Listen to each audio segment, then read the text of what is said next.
Well, I just noticed that my screen recording wasn't working, so I'm going to cut you in probably halfway through this video.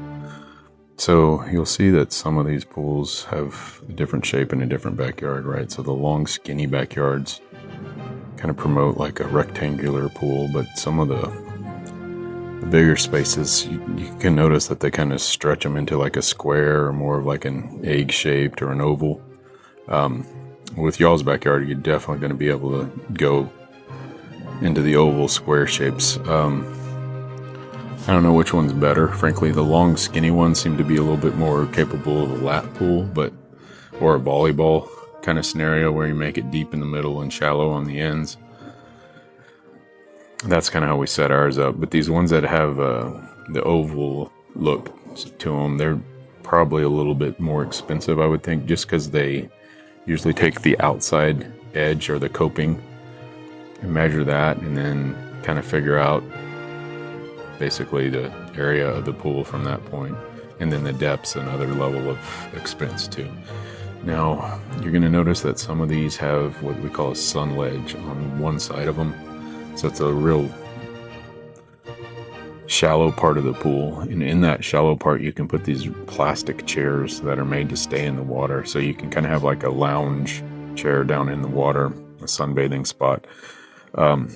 In our pool on that side, we actually made a sleeve in the sun deck so we can put the umbrella, the portable umbrella, down in the water so Anu doesn't like the sun for obvious reasons. But yeah, so we have that option to kind of, so I would suggest you putting a sleeve down into the sun deck for one end.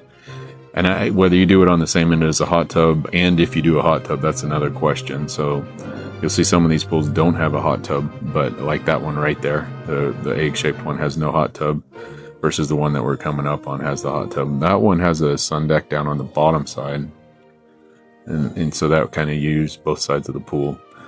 Off of our sun deck, we actually have a kind of a stair step down into the pool, so we can enter the pool from two sides, which is nice. But yeah, this is a decent video to kind of show what's going on. I have not seen too many of these chairs down in the pool. The chairs are extremely expensive because they're made out of some kind of plastic that's being able to be sit in the pool the whole time without it degrading. That's a good chip pool. That would be great in y'all's backyard, frankly. That's at the 8:37 mark. Another good pool. You know, it has the fire pit off to the left, so that's another thing you should consider to incorporate. So at 8:48 there's another great pool. Fire pit off to one side.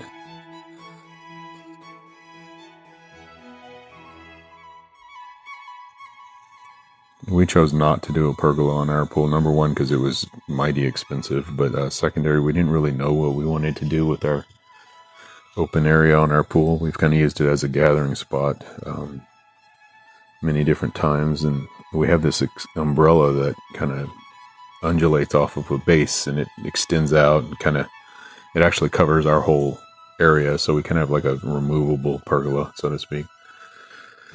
This one definitely has a nice setup with the two different pergolas and a whole bunch of chairs. Fire pit off to the left, I noticed. That one has a diving board. I wouldn't suggest it.